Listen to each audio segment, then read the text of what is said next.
വീട്ടിലേക്ക് സ്വാഗതം. ഒത്തിരി നാളായിട്ടോ നമ്മൾ വീഡിയോസൊക്കെ ഇട്ടിട്ട് തീരെ വയ്യാത്തതുകൊണ്ടാണ് ഞാൻ ഇത്ര ദിവസം വീഡിയോ ഒന്നും ഇടാഞ്ഞത്. ഒട്ടും എഴുന്നേറ്റ് നടക്കാനോ ഇരിക്കാനോ ഒന്നിനും വെച്ചിരുന്നില്ല കേട്ടോ. നമ്മൾ ഇതിൻ്റെ മുന്നേ കുറേ ആയി എനിക്കിതേപോലെ ഊരവേദനയും കാലുവേദനയൊക്കെ ഉണ്ടായിട്ട് ഇടയ്ക്കിടയ്ക്ക് ഉണ്ടാവും. നമ്മളിതേപോലെ കാണിക്കും, മരുന്ന് കഴിക്കും. അതേപോലെ ഒരു പ്രാവശ്യം എക്സ്റേ എടുത്ത് നോക്കിയപ്പോൾ ഇതേപോലെ ഡിസ്കിന് എന്തോ ഒരു കംപ്ലയിൻ്റ് ഉണ്ട്, MRI എടുക്കണം എന്ന് പറഞ്ഞിരുന്നു. അപ്പോൾ അതുപോലെ MRI എടുക്കാനുള്ള ഒരു സാമ്പത്തികമൊന്നും ഇല്ലാത്തതുകൊണ്ട് MRI എടുത്തിരുന്നില്ല. ഇപ്പോൾ ഒരു 2-3 ആഴ്ചയായിട്ട് തീരെ വയ്യാതായി. ഒട്ടും നടക്കാനും ഇരിക്കാനോ എന്തിനാ ബാത്റൂം പോകാൻ പോലും പറ്റിയിരുന്നില്ല. അങ്ങനെ ഞങ്ങൾ ഇതുപോലെ ഒരു ഡോക്ടറെ അവിടെ പ്രൈവറ്റ് ഡോക്ടറെയാണ് കാണിച്ചത്. അപ്പോൾ അദ്ദേഹം പറഞ്ഞു ഡിസ്കിന് അകൽച്ച ഉണ്ട്, അപ്പോൾ അത് കാരണമാണ് ഈ വേദന. കാൽമയ്ക്കും പടർന്നതായി, കാൽമയ്ക്കുള്ള ഞരമ്പുണ്ടല്ലോ, ആ ഞരമ്പിലേക്ക് ഈ ഡിസ്ക് തെറ്റി നിൽക്കുക, അങ്ങനെ എന്തോ ആണ് പറഞ്ഞത്. അപ്പോൾ അത് ഓപ്പറേഷൻ ചെയ്യണമെന്നാണ് പറഞ്ഞത്. സർജറി അല്ലാതെ ഇതിന് വേറെ മാർഗ്ഗമൊന്നും ഇല്ല പറഞ്ഞു. പിന്നെ ഞങ്ങളിപ്പോൾ സർജറി ഇപ്പോൾ ഇത്രയും ചെറുപ്പത്തിലേ സർജറിയൊക്കെ ചെയ്യാമെന്നൊക്കെ പറഞ്ഞാൽ ഭയങ്കര പാടാന്നൊക്കെ എല്ലാവരും പറഞ്ഞതുകൊണ്ട് പിന്നെ രണ്ടാമത്തെ പ്രാവശ്യം ഇതുപോലെ ഡോക്ടർക്ക് പോയപ്പോൾ സംസാരിച്ചപ്പോൾ ഡോക്ടർ പറഞ്ഞ് ഒരു ഫിസിയോതെറാപ്പിസ്റ്റിനൊന്ന് കണ്ടു നോക്കുക, നമുക്ക് അവരെന്താ പറയുന്നതനുസരിച്ച് നമുക്ക് ചെയ്യാമെന്ന്. അങ്ങനെ ഞങ്ങളിതുപോലെ നമ്മുടെ വീടിനടുത്ത് തന്നെയുള്ള ഒരു ഫിസിയോതെറാപ്പിസ്റ്റിനെയും കണ്ട്. അപ്പോൾ അവർ പറഞ്ഞു ഇപ്പോൾ വലിയ കുഴപ്പമൊന്നും കാണുന്നില്ല, സർജറി ചെയ്യേണ്ടതായിട്ടുള്ള പ്രശ്നമൊന്നും ഇല്ല, ഞാൻ പറയുന്നത് പോലെ കേൾക്കുകയാണെന്നുണ്ടെങ്കിൽ ഞാനിത് മാറ്റി തരാമെന്ന് പറഞ്ഞു. അങ്ങനെ ഇപ്പം നമ്മളിപ്പോൾ തെറാപ്പി ചെയ്തുകൊണ്ടിരിക്കുകയാണ് കേട്ടോ. അപ്പോൾ ഒരു 2-3 ആഴ്ചയായി തെറാപ്പി ചെയ്യുന്നുണ്ട്. നല്ല മാറ്റം കേട്ടോ. ഇപ്പോൾ ഞാൻ വേദന ഉണ്ടൊക്കെ കൂടിയിട്ട് ചെറുതായിട്ട് നടക്കാനും അതേപോലെ തന്നെ ബാത്റൂം പോകാനൊക്കെ പറ്റുന്നുണ്ട്. ആദ്യം ഇതുപോലെ ബാത്റൂമിലൊന്നും പോകാൻ പറ്റിയില്ല. നമ്മളെ വീടിൻ്റെ അകത്തൊന്നും, ഉള്ളിൽ ബാത്റൂമില്ല, പുറത്താണ് കേട്ടോ ബാത്റൂം. അപ്പോൾ പുറത്തേക്കൊന്നും നടക്കാനൊന്നും പറ്റിയിരുന്നില്ല. അപ്പോൾ ബെഡ്റൂമിലേക്ക് സ്റ്റൂള് കൊണ്ടുവന്നിട്ട് അവിടെ ഇരുന്നിട്ടാണ് കേട്ടോ നമ്മൾ ബാത്റൂമിലൊക്കെ പോയിരുന്നത്. ഇപ്പോൾ പിന്നെ നമുക്ക് പതുക്കെ നടന്ന് പുറത്തൊക്കെ പോയി, പുറത്തുള്ള ബാത്റൂമിൽ പോയിട്ട് സ്റ്റൂളുമ്മലായാലും പുറത്തേക്കൊക്കെ പോകാൻ പറ്റുന്നുണ്ട് കേട്ടോ. പുറത്തേക്ക് മീൻസ് നമുക്ക് വീടിൻ്റെ പുറത്തേക്കൊക്കെ ഒന്ന് ഇറങ്ങാനൊക്കെ പറ്റുന്നുണ്ട്. അതേപോലെ നമ്മുടെ വീട്ടിലെ ചെറിയ ചെറിയ കാര്യങ്ങളൊക്കെ ചെയ്യാനും ഒക്കെ പറ്റുന്നുണ്ട് കേട്ടോ. നമ്മുടെ വീടിനടുത്ത് വീട് പണി നടക്കുന്നത് കൊണ്ട് ഒരുപാട് ശബ്ദമൊക്കെ ഉണ്ടാവും കേട്ടോ. അപ്പോൾ അതൊക്കെ കേൾക്കുമ്പോൾ നിങ്ങളൊന്ന് ക്ഷമിക്കണം കേട്ടോ. ആ ശബ്ദമൊക്കെ കേൾക്കുമ്പോൾ അവിടെ ടൈൽസൊക്കെ മുറിക്കുന്ന ശബ്ദമാണ് കേൾക്കുന്നത്. അപ്പോൾ നിങ്ങൾ എല്ലാവരും ക്ഷമിക്കുമെന്ന് വിചാരിക്കുന്നു. അങ്ങനെ ഞാനിതാ ഇന്ന് രാവിലെ തന്നെ അടുക്കളയ്ക്ക് വന്നിട്ടുണ്ട്. അപ്പം നമുക്ക് ഇന്ന് അട ഉണ്ടാക്കാനാണ് കേട്ടോ വിചാരിക്കുന്നത്. ഗോതമ്പ് പൊടി ഉണ്ട്, അരിപ്പൊടി ഒക്കെ കഴിഞ്ഞിരിക്കണം. അപ്പോൾ കുറച്ച് ഗോതമ്പ് പൊടി, നമ്മുടെ റേഷൻ കടയിലത്തെ ഗോതമ്പ് പൊടി ഉണ്ട്. അപ്പോൾ അത് വെച്ചിട്ട് ഇന്ന് അട ഉണ്ടാക്കാമെന്നാണ് വിചാരിക്കുന്നത്. അപ്പോൾ ഞാനിത് ആദ്യം തന്നെ ഗോതമ്പ് പൊടി ഒന്ന് അരിച്ചെടുക്കുകയാണ് കേട്ടോ. എന്തെങ്കിലുമൊക്കെ ഒരു കച്ചറ എന്തെങ്കിലും ഉണ്ടെങ്കിൽ പോയിക്കോട്ടെ വെച്ചിട്ട് ഒന്ന് അരിച്ചെടുക്കുന്നുണ്ട്. അങ്ങനെ അരിച്ചിട്ട് ഇതാ പച്ചവെള്ളത്തിലാട്ടോ കുഴയ്ക്കുന്നത്, ചൂടുവെള്ളം വേണമെന്നൊന്നുമില്ല. കുറച്ചൊന്ന് ലൂസിൽ കുഴച്ചെടുത്താൽ മതി. പിന്നെ തേങ്ങയും ചിലപ്പം പഞ്ചസാര ഇടലുണ്ട്. പിന്നെ ശർക്കര ഉള്ളതുകൊണ്ട് ശർക്കരയും കൂടി ഇട്ടിട്ടുള്ള പൂവാണ് കേട്ടോ ഉണ്ടാക്കുന്നത്. നമ്മൾ ഈ അടേൻ്റെ ഉള്ളിൽ വെക്കുന്നത് നമ്മൾ പൂവെന്നാണ് കേട്ടോ പറയാം. അപ്പോൾ അതുണ്ടാക്കി നമ്മുടെ വീഡിയോസ് കണ്ട് സപ്പോർട്ട് ചെയ്യുന്ന എല്ലാവർക്കും ഒത്തിരി താങ്ക്സ് ഉണ്ട് കേട്ടോ. അപ്പോൾ നമ്മുടെ ചാനലിൽ ഇപ്പോൾ 207 സബ്സ്ക്രൈബേഴ്സ് ആയിട്ടുണ്ട്. ഇപ്പോൾ ഞാനിതാ ഞങ്ങളെ അധികം ബന്ധുക്കളൊന്നും ഇല്ല, അത് കാരണം നമുക്ക് ഷെയർ ചെയ്തെടുക്കാനൊന്നും പറ്റില്ലല്ലോ. അപ്പോൾ ഞാനിതുപോലെ ഒരു 10 ആൾ ഞാൻ പ്രതീക്ഷിച്ചിട്ടുള്ളായിരുന്നു. പക്ഷേ നമുക്കിതാ 207 സബ്സ്ക്രൈബേഴ്സ് ആയിട്ടുണ്ട്. അങ്ങനെ പതുക്കെ നമ്മുടെ ഫാമിലി ഇങ്ങനെ വലുതായിക്കൊണ്ടിരിക്കുകയാണ്. അപ്പോൾ എല്ലാവർക്കും നമ്മുടെ ചാനൽ ഇഷ്ടപ്പെടുകയാണെങ്കിൽ നിങ്ങളെല്ലാവരും എന്നെ സപ്പോർട്ട് ചെയ്യാനും മറക്കരുത്.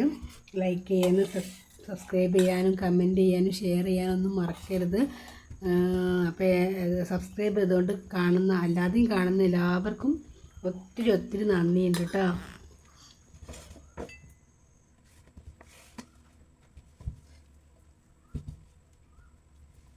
ഞാൻ ഒത്തിരി നാളായിട്ടാണ് ഒരു ഇഡ്ഡലി പാത്രം വാങ്ങണം എന്ന് വിചാരിക്കുന്നു.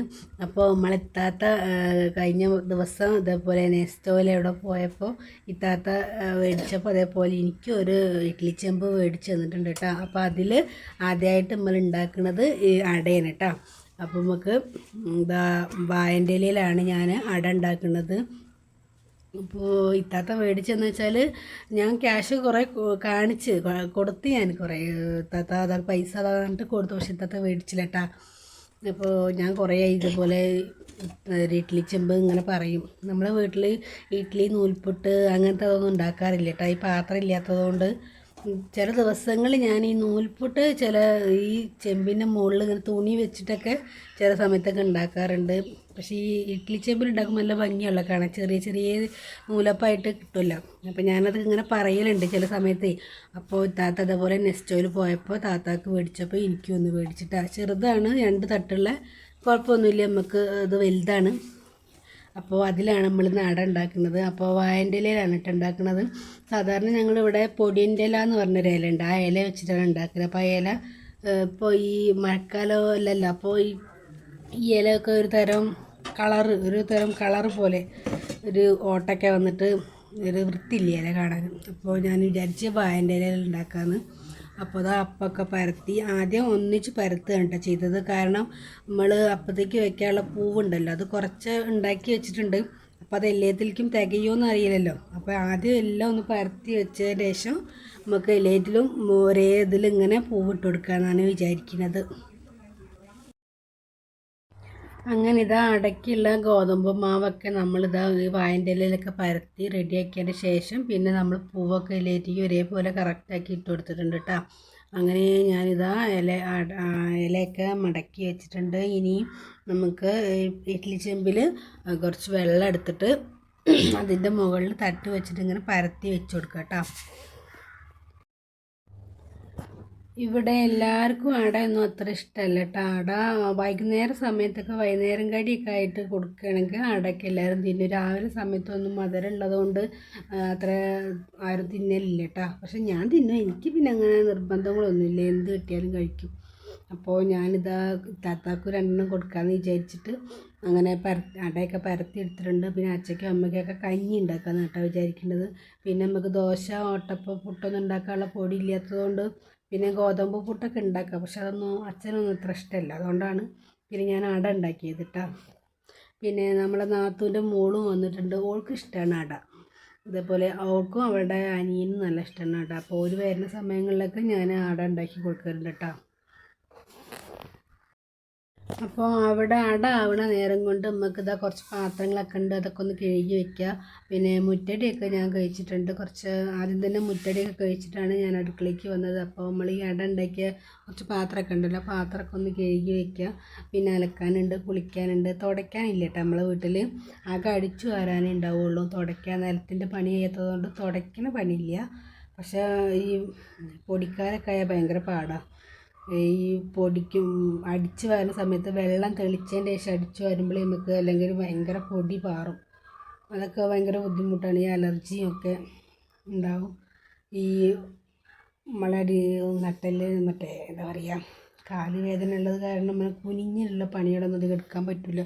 അപ്പം നമ്മൾ ഒരു അടിക്കുന്ന ചൂല് വെച്ചിട്ടാണ് അടിക്കുക. അപ്പോൾ അത് കാരണം വലിയ കുഴപ്പമില്ല. പക്ഷെ എന്നാലും നമ്മളകത്തുള്ള പൊടി കുട്ടികളൊക്കെ വരുന്ന സമയത്തേ നമ്മളകത്ത് ഇങ്ങനെ നല്ല പൊടിയൊക്കെ ആവും. അപ്പോൾ അതൊക്കെ കളയാനൊക്കെ കുറച്ചൊരു ബുദ്ധിമുട്ടാണ്. ഈ വീഡിയോ എനിക്ക് എൻ്റെ നാത്തൂൻ്റെ മോളാണ് കേട്ടോ പിടിച്ചു തരുന്നത്. ഓളിപ്പോൾ ഇന്നലെ സ്കൂളില്ലാത്തതുകൊണ്ട് ഇങ്ങോട്ട് പാർക്കാൻ വന്നതാണ്. വെള്ളിയാഴ്ച വൈകുന്നേരം വന്നിട്ട് ഞായറാഴ്ച വൈകുന്നേരം പോകട്ടെ. അവൾ നാത്തൂൻ്റെ കൂടെ ഇവിടെ അടുത്ത് തന്നെയാണ്, കുറച്ച് കൊണ്ട് പോയാൽ മതി. അപ്പോൾ അവൾ സ്കൂളില്ല സമയത്ത് ഇങ്ങോട്ട് വരും. ചില ദിവസങ്ങൾ ഇവിടുന്ന് സ്കൂളിലേക്ക് പോകലുണ്ട്. അപ്പോൾ ഇന്നിപ്പോൾ വീഡിയോസൊക്കെ ഓളാണ് എനിക്ക് പിടിച്ചു തരുന്നത്. അപ്പോൾ പാത്രം കഴുകുമ്പോഴൊക്കെ വീഡിയോസൊക്കെ പിടിച്ചു തരികയാണ് അവൾ. അപ്പോൾ പറയുന്നുണ്ട്, മമ്മി ചായ കുടിക്കുക എന്നിട്ട് കുറേ നേരമായി വിളിക്കുന്നു. അപ്പോൾ അമ്മ പാത്രമൊക്കെ കഴുകിയിട്ട് അടയൊക്കെ വെന്തോന്നൊക്കെ നോക്കട്ടോ. ഞാൻ ഒറ്റയ്ക്കാവുന്ന സമയങ്ങളിൽ ഫോണിന് നമുക്ക് സ്റ്റാൻഡൊന്നുമില്ല കേട്ടോ. അപ്പോൾ ഞാൻ ഈ ഫോൺ അതുപോലെ വല്ല കുപ്പീൻ്റെ പുറത്തൊക്കെ ചാരി വെച്ചിട്ട് അതേപോലെ പാത്രത്തിൻ്റെ അടുത്തൊക്കെ ചാരി വെച്ചിട്ടൊക്കെ കേട്ടോ വീഡിയോ എടുക്കൽ. അപ്പോൾ മോളുണ്ടാകുമ്പോൾ പിന്നെ അതിനനുസരിച്ച് ഓളിങ്ങനെ എടുത്തു തന്നോളും. നമുക്ക് പിന്നെ കാണില്ലല്ലോ വീഡിയോ എടുക്കലും ഇതെങ്ങനെയാണ് ഇത് എവിടെയൊക്കെ കിട്ടുന്നതൊക്കെ കുറച്ച് ബുദ്ധിമുട്ടാണല്ലോ എടുക്കാൻ. അപ്പോൾ കുഴപ്പമില്ല, അങ്ങനെയൊക്കെ ആയിട്ട് പോകുന്നുണ്ട്. മോളുള്ള സമയത്ത് നല്ല സൗകര്യമാണ് കേട്ടോ വീഡിയോ ഒക്കെ എടുക്കാൻ. അങ്ങനെ ഞാനിതാ പാത്രമൊക്കെ കഴുകി ഇതാ സ്റ്റാൻഡിലൊക്കെ കൊണ്ടുവന്ന് വെച്ചിട്ടുണ്ട്. അപ്പോഴേക്കും ഇത് അടയൊക്കെ ഒന്ന് വെന്ത് വന്നിട്ടുണ്ട്. ഇനി ഞാനും മോളും കൂടി ചായ കുടിക്കാൻ പോവാണ് കേട്ടോ. അച്ഛന് കഞ്ഞി കൊടുത്തിട്ടുണ്ട്. അമ്മ അതേപോലെ ഒരു അട എടുത്ത് തിന്നിട്ടുണ്ട്. അമ്മ കുഴപ്പമില്ല അട മതി എന്ന് പറഞ്ഞ കാരണം അമ്മ അട തിന്ന്, അച്ഛൻ കഞ്ഞിയാട്ടോ കുടിച്ചത്. പിന്നെ ഏട്ടൻ രാവിലെ പോണ കാരണം ഏട്ടന് കടിയൊന്നും കഴിച്ചില്ല, കട്ടൻ ചായ മാത്രം കുടിച്ചിട്ടാണ് പോവുക. പിന്നെ നമ്മളിതാ ഇത്താത്താക്കും 2 അട കൊണ്ടുപോയി കൊടുത്തിട്ടുണ്ട്. മോളാണ് കേട്ടോ കൊണ്ടുപോയി കൊടുത്തത്. വെന്ത് ഞാനിങ്ങനെ എടുത്ത് വെച്ച സമയത്ത് ഓളെ 2 അട എടുത്തുകൊണ്ട് കൊണ്ടുപോയി കൊടുത്ത്. കുറച്ചങ്ങോട്ട് പോകണം താത്താൻ്റെ വീട്ടിലേക്ക്. പക്ഷെ ഓള് കൊണ്ടുപോയി കൊടുത്തോളാന്ന് പറഞ്ഞപ്പോൾ ഞാൻ പിന്നെ ഇങ്ങനെ സമ്മതിച്ചതാണ് കേട്ടോ. നമുക്ക് ചായ നല്ല ചൂടോട് കൂടി വേണം കേട്ടോ. അപ്പോൾ നമ്മൾ കുടിക്കാൻ നേരത്താണ് നമ്മൾ കട്ടൻ ചായ ഉണ്ടാക്കുള്ളൂ. പിന്നെ രാവിലെ നമ്മൾ എണീറ്റ് വന്ന പാട് ഇതുപോലെ ഒരു ഗ്ലാസ് ചായ കുടിക്കും. രാവിലെ എണീറ്റ് വന്ന പാട് പല്ല് വെച്ചിങ്ങാണ്ട് ഒരു ചായ കുടിക്കുക, അതൊരു ഉഷാറിനെയാണ് അതല്ലേ. അപ്പോൾ നമ്മൾ ചായ ഒക്കെ കുടിക്കാൻ വേണ്ടിയിട്ട് ഇതാ കട്ടൻ ചായ ഉണ്ടാക്കുകയാണ്. നമ്മൾ പാൽ ചായ ഒന്നും ഉണ്ടാക്കലില്ല, വല്ലപ്പോഴൊക്കെ പാൽ ചായ ഉണ്ടാവാറുള്ളൂ. അപ്പോൾ അച്ഛൻ ഇതേപോലെ കഞ്ഞിയൊക്കെ കുടിച്ചിരിക്കുമ്പോൾ ഇതേപോലെ ഒരു ഗ്ലാസ് വെള്ളം വേണമെന്നൊക്കെ പറയുമ്പോൾ ചൂടോട് കൂടി കൊടുക്കണ്ടേ. അപ്പോൾ ആദ്യം തന്നെ ചായ ഉണ്ടാക്കി വെച്ച് കഴിഞ്ഞാൽ പിന്നെ തണുത്ത് കഴിഞ്ഞാൽ വീണ്ടും ചൂടാക്കുമ്പോൾ ആ ചായക്കൊരു ടേസ്റ്റ് ഇല്ലാത്ത പോലെ തോന്നലുണ്ട് കേട്ടോ. അപ്പോൾ ചൂടോട് കൂടി ഉണ്ടാക്കി അപ്പം തന്നെ കുടിക്കുമ്പോൾ അതൊരു ടേസ്റ്റ് തന്നെയാണല്ലേ. അപ്പോൾ ഞാനിതാ ചായ ഒക്കെ ഉണ്ടാക്കിയിട്ടുണ്ട്. അങ്ങനെ ഇതാ നമ്മൾ അടക്ക വെന്ത് വന്നിട്ടുണ്ട്. ഇനി ഞങ്ങൾ ചായ കുടിക്കണം കേട്ടോ. അങ്ങനെ മോളിതാ ചായ ആയോ എന്ന് ചോദിച്ചിട്ട് അടുക്കളേക്ക് വന്നിക്കുകയാണ്. അങ്ങനെ ഓളിതാ എൻ്റെ കൂടെ കൈ കൊട്ടി കളിക്കാൻ കേട്ടോ. വന്ന് അതേപോലെ ഓരോരോ കളി കളിക്കും. അപ്പോൾ ഞാൻ ഓരോ കളിക്കൊക്കെ ഒന്നും കൊടുക്കും ചെയ്യും. അപ്പോൾ അതിനനുസരിച്ച് ഒരു ഇതേപോലെ എൻ്റെ കൂടെ കളിക്കാനൊക്കെ വരും കേട്ടോ. ഉച്ചയ്ക്ക് ഇതേപോലെ പണിയൊക്കെ സ്കൂളില്ലാത്ത ദിവസങ്ങളിലൊക്കെ പണിയൊക്കെ കഴിഞ്ഞാൽ ഞങ്ങളിതുപോലെ കല്ല് കക്കൊക്കെ കളിക്കലുണ്ട്. ആദ്യം കക്ക് കളിക്കാനൊക്കെ പറ്റിയത്, ഇപ്പോൾ കക്ക് കളിക്കാനൊന്നും വയ്യ, ചാടാൻ വയ്യാത്ത കാരണം. പക്ഷേ ഇരുന്നിട്ടുള്ള കല്ല് കളിക്കാനൊക്കെ ഉണ്ട്, അതൊക്കെ ഞാൻ ചെയ്യും, അവരുടെ കൂടെ കളിക്കലുണ്ട് കേട്ടോ. അതേപോലെ കള്ളനും പോലീസും SOS, പിന്നെ നമ്മളെ വിരലിൽ എണ്ണീട്ടുള്ളൊരു കളിയുണ്ട്. അങ്ങനെ കുറേ കളിയുണ്ട്. അവരുടെ കൂടെ ഒക്കെ ഇതുപോലെ ഇങ്ങനെ ഇരുന്ന് കളിച്ചു കൊടുക്കും. അപ്പോൾ എല്ലാവരും കളിയാക്കും, അനക്ക് വേറെ പണിയൊന്നുമില്ല, എപ്പോഴും ചെറിയ കുട്ടികളെ മാതിരിയാണോ എന്നൊക്കെ ചോദിച്ച് കളിയൊക്കെ ആക്കലുണ്ട്. പക്ഷെ ഞാനതൊന്നും കാര്യമാക്കലില്ല കേട്ടോ. അവരുടെ കൂടെ കളിക്കാനൊക്കെ ഞാൻ നിൽക്കലുണ്ട്. അതേപോലെ നമ്മളെ താത്തയും വേലുണ്ട് കേട്ടോ. ഞങ്ങളെ കൂടെ കളിക്കാനായിട്ട്. ഓർക്കും ഇതുപോലെ കുട്ടികളൊക്കെ നല്ല ഇഷ്ടമാണ്. അവർക്ക് കുട്ടികളൊക്കെ ഉണ്ട് കേട്ടോ. താത്താക്ക് വലിയ മക്കളായിരിക്കണവരതൊക്കെ. ഒരു മൂത്ത മോൻ ഗൾഫിലാണ്, 2ാമത്തെ മോൻ ഇവിടെ നാട്ടിലുണ്ട് കേട്ടോ. എന്നത്തെ പോലെ തന്നെ ഇതാ നമ്മൾ ചായ ഒക്കെ എടുത്ത് അല്ലെങ്കിൽ ചോറോ ചായ എന്തെങ്കിലും നമ്മൾ കഴിക്കാൻ എടുത്ത് കഴിഞ്ഞാൽ അപ്പം വരും കേട്ടോ നമ്മളെ വീട്ടിലെ പൂച്ചകളൊക്കെ. അപ്പോൾ ഇന്നും അതേപോലെ തന്നെ നമ്മളെ കൂടെ നമ്മളെ പൂച്ചകളും വന്നിട്ടുണ്ട്. ആദ്യം നമ്മൾ ഇവിടെ വീട്ടിൽ നമ്മളേതായിട്ട് വളർത്തുന്ന പൂച്ച എന്നൊന്നും പറയാൻ പറ്റില്ല, പക്ഷെ നമ്മളായിട്ട് കൂടുതൽ ഇണങ്ങിയ ഒരു പൂച്ച ഉണ്ട് കേട്ടോ. മൂപ്പരാണ് ആദ്യം നമ്മളെ അടുത്തേക്ക് വരിക. മറ്റവരൊന്നും ഇങ്ങനെ അധികം അടുത്തേക്കൊന്നും വരില്ല. ചില സമയത്ത് നമ്മൾ വിളിച്ച് കൊടുക്കണം, അപ്പോൾ ഒക്കെ തിന്നും. പിന്നെ നമ്മളെ വീട്ടിൻ്റെ ഉള്ളിലേക്കൊന്നും കയറില്ല, ഇവിടെ പുറത്തേ നിൽക്കുള്ളൂ. അങ്ങനെ ഇതാ നമ്മൾ ചായയൊക്കെ കുടിച്ചിട്ടുണ്ട്. അതേപോലെ തന്നെ നമ്മളെ വീട്ടിലെ പൂച്ചകൾക്കും കൊടുത്തിട്ടുണ്ട് കേട്ടോ ചായ. അപ്പോൾ ഇന്നത്തെ വീഡിയോ ഇത്രയേ ഉള്ളൂ. നമ്മുടെ വീഡിയോ ഇഷ്ടമാവുകയാണെങ്കിൽ ലൈക്ക് ചെയ്യാനും ഷെയർ ചെയ്യാനും സബ്സ്ക്രൈബ് ചെയ്യാനും കമൻറ്റ് ചെയ്യാനും ഒന്നും മറക്കരുത്. നമ്മുടെ വീഡിയോ സബ്സ്ക്രൈബ് ചെയ്ത് കാണുന്ന എല്ലാവർക്കും ഒത്തിരി താങ്ക്സ്. അപ്പോൾ ഇനി അടുത്ത വീഡിയോ കാണുന്നത് വരെ എല്ലാവർക്കും ഒത്തിരി നന്ദി. Bye.